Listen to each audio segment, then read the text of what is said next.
मैं जयम जवाहरत, मैं आलोक कुमार। आज मैं लेक्चर 7 लेकर आया हूँ जो कि मैथ है क्लास 6 का।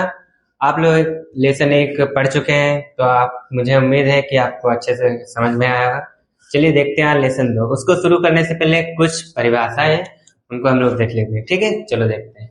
तो ये लेसन 2 है, पूर्ण संख्या। इसका मतलब होता है होल नंबर्स। ठीक है, तो ये पूर्ण संख्या की परिभाषा है।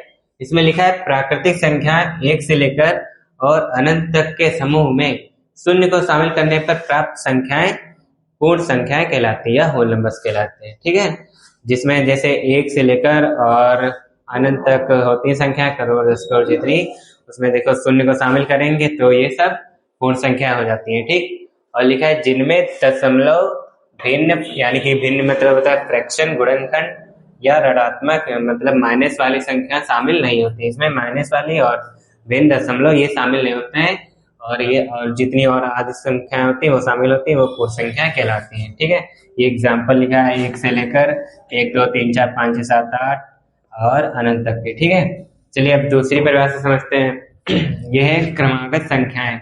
ये क्रमागत संख्याएं पर आधारित है। इसमें एक्सरसाइज 2A है, उस पर आधारित है ये कुछ परिभाषाएं। तो यही है। ठीक है, तो इसमें लिखा है वे संख्याएं होती है जो एक निश्चित क्रम के बिना किसी अंतर या गैप के एक के बाद एक आती रहती हैं, उनको क्रमागत संख्या कहते हैं। जैसे एग्जांपल लिखा है 13 14 15 16 17 18, मतलब इनके बीच में कोई संख्या गायब है। अगर इसको हम गायब कर देंगे तो देखिए 13 के बाद 15 आ गए, तो ये क्रमागत संख्या नहीं होती है। ठीक है, तो यहाँ पर 14 लिखना जरूरी है। ठीक, यानी कि जो लाइन से सीरियल से चलती है उनको क्रमागत संख्याएं कहते हैं। ओके, चलिए अब दूसरी देखते हैं परिभाषा। ये लिखा है क्रमागत संख्याओं का योगफल, यानी कि इसमें सवाल पूछे जाएंगे कि क्रमागत संख्याओं का योगफल निकालना है। तो ये देखिए, इस पे एक परिभाषा है कि 3 क्रमागत पूर्ण संख्या है, मतलब ये समझ जाओ कि ये 3 संख्याएं। ठीक है, तो इनके 3 क्रमागत पूर्ण संख्याओं में पहली और तीसरी संख्याओं के योगफल का आधा बीच की संख्या होती है। ये ज्ञात करने वाला है, इसमें सवाल आएंगे तो इसको हम लोग देखेंगे। और आप लोगों को ये परिभाषा समझ में आई होंगी, और आप लोग इसका नोट्स बनाते रहें। चलिए देखते हैं एक्सरसाइज 2A। ठीक है, चलिए देखते हैं। चलिए सवाल देखते हैं एक्सरसाइज 2A के। तो ये पहला सवाल है, इसमें लिखा है सबसे छोटी पूर्ण संख्या बतानी है। तो आप लोगों को पता है सबसे छोटी पूर्ण संख्या क्या होती है? 0 होती है। ठीक है, तो वही बस इसमें आंसर लिखना था कि सबसे छोटी पूर्ण संख्या, तो 0 हो गई। तो यहाँ पर डालेंगे उत्तर 0। ठीक, ये हो गया हमारा आंसर।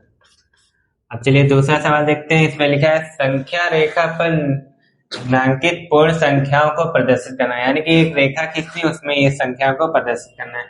तो यहाँ पर हम लोग उत्तर डालते हैं।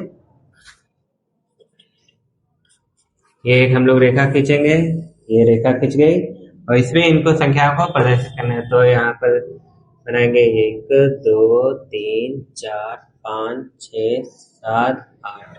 ठीक, अब इसमें लिख देंगे 0 1 2 3 4 5 6 7। तो ये संख्या रेखा पर ये संख्या प्रदर्शित हो गई, तो ये हमारा आंसर है। ठीक, अब ये तीसरा सवाल है। इसमें लिखा है 3 क्रमागत पूर्ण संख्याओं में पहली और तीसरी संख्या का योगफल 28 है, तो संख्या ज्ञात कीजिए, यानी कि इसमें बीच की संख्या ज्ञात करनी और संख्या ज्ञात करनी। ठीक है, तो इसका सूत्र अभी बताया था कि इसमें 3 संख्याओं का योगफल के आधा होता है। ठीक, तो इसमें लिखेंगे, सोल्यूशन करेंगे इसका। इसमें लिखा है पहली और तीसरी संख्या का योगफल कितना है? 28 है ना, तो ये नोट करेंगे। इसमें लिखेंगे पहली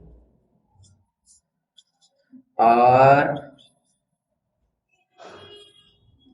तीसरी संख्या का योगफल कितना है? 28 है ना, तो यहाँ पर 28 लिखेंगे। ठीक, अब इसके बाद क्या करेंगे? अब इसमें बीच की संख्या ज्ञात करनी है ना, तो बीच की संख्या ज्ञात कैसे करेंगे? तो पहली और तीसरी संख्या का योगफल का आधा करना है। ठीक, तो इसको हम लोग आधा करेंगे। आधा करने के लिए 2 से इसको भाग देंगे। ठीक, तो इसमें लिखेंगे पहली और तीसरी संख्या के योगफल का आधा।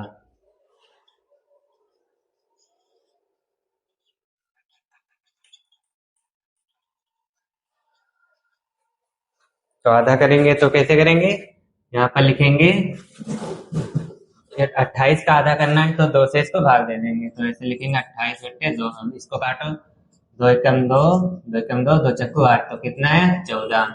ये आ गई हमारी 20 की संख्या आ गई। ठीक है, अब संख्याएं लिखनी है, 3 संख्या लिखनी है, 3 का पूछा था। यहाँ पे लिखेंगे 20 की संख्या